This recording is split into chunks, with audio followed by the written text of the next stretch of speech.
MQM Pakistan ने जो है बाइकआउट का फैसला किया, दूसरी तरफ से एक और फैसला जिस पर नजरसानी भी की गई, आप लोगों ने कहा था कि तमाम ऑप्शंस ओपन है, वो है या तो फेडरल हुकूमत से अलग हो जाए, यानी कि आपके मिनिस्टर्स इस्तीफा दे दें, या फिर हुकूमत से ही बाहर आ जाएं। और कह रहे थे आप लोगों के रहनुमा के कुछ भी हो सकता है, तमाम ऑप्शंस ऑन कार्ड हैं। कल आप लोगों का राब्ता कमेटी का इजलास हुआ, मीडिया से गुफ्तगू करे बगैर आप लोग गवर्नर हाउस चले गए, फिर वहां पे आप लोगों ने मीटिंग की।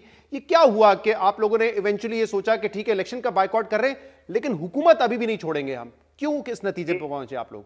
देखिए, हुकूमत छोड़ने का मसला नहीं है, पाकिस्तान का मसला है। जो आज की सिचुएशन है, अगर हम हुकूमत से बाहर भी आ जाते हैं, हमारी शायद अना की तस्कीन हो जाएगी। कल डॉलर कहां जाएगा? कल ये पाकिस्तान की वैसी माशाल्लाह से खान साहब ने जो है वो कम इस मुल्क की दुर्गत मचा रखी है कि अभी हम और इसके अंदर और इस तेल डालें, इस चलती पे तेल डालें। हमने सेंसिबल काम किया है।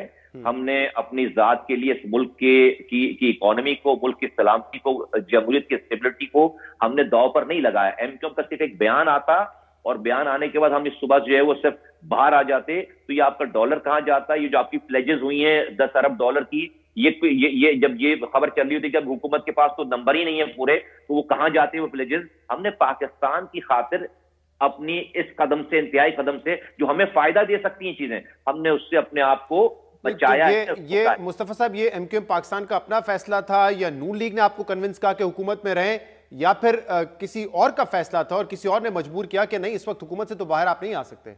क्योंकि मैं इसमें कॉन्टेक्स्ट बता दूं, फवाद चौधरी साहब ने अभी 2 दिन पहले कहा है कि एमक्यूएम पाकिस्तान जब हमारी इत्तेहादी थी तब भी हम मैनेज नहीं करते थे, जो इनको मैनेज करने वाले थे हम उनसे राब्ता करते थे। आज भी अगर इन्होंने हुकूमत से बाहर आना है तो ये इनका अपना फैसला नहीं होगा, इनको कहा जाएगा कि आप हुकूमत में रहें या बाहर रह जाए।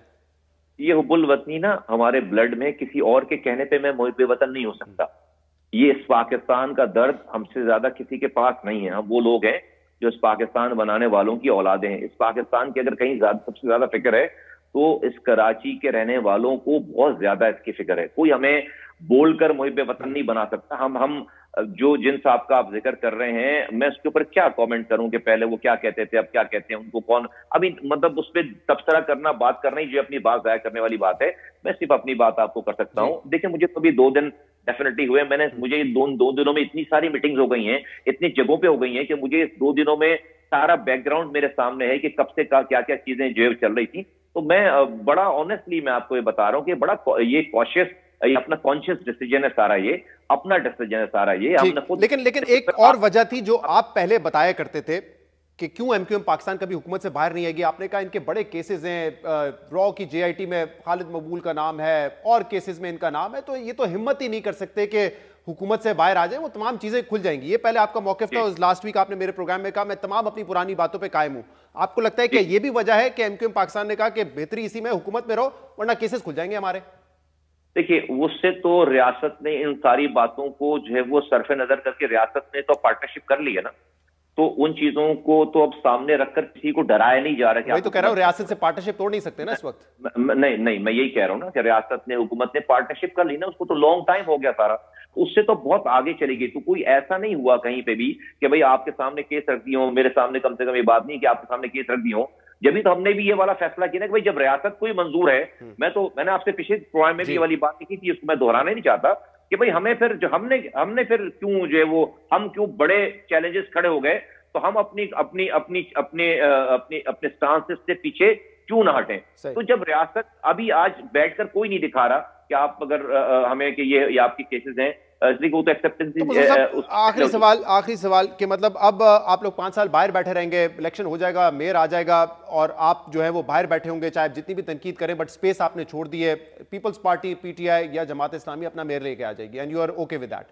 कोई वक़्त नहीं है सिलेक्शन की, लोगों ने उसको मुस्तरद कर दिया है, लोग निकले नहीं हैं, और ये एक ढेले बराबर का कराची के लोगों को फायदा नहीं पहुंचा सकते। नंबर 1। नंबर 2 ये, आज से तो हमारी जिद्दोजहद शुरू हो रही है, हमने अपना केस जीत लिया है। आपका ख्याल है कि हम आराम से बैठ जाएंगे? इस जो 10-1 की जो विड्रॉल का जो लेटर है प्रोविंशियल गवर्नमेंट को, इस लेटर को लेकर अभी हमने पाकिस्तान के तमाम अदलिया का दरवाजा खटखटाना है। तमाम जायज जहां पर लीगल और जो इसकी कॉन्स्टिट्यूशनल जहां पर इंप्लीकेशन है, हर जगह जाकर हमने इसको, इसलिए कि ये गवर्नमेंट ऑफ सिंध का लिखा हुआ लेटर है जो तो कॉन्स्टिट्यूशन में, लॉ में उसको इजाजत इस वाली बात की। मैं कैसे बर्दाश्त कर सकता हूं कि 70 यूनियन काउंसिल, जिसका एक पूरा शहर बनता है नया, उस यूनियन काउंसिल के इख्तियारात और वसाइल कराची वालों को मिले ना, और कोई जो यहाँ पर मेयर बन जाए और यहाँ पर यूसी चेयरमैन बन जाए, ये तो इससे बड़ा कोई मजाक कराची वालों के साथ। बहुत शुक्रिया।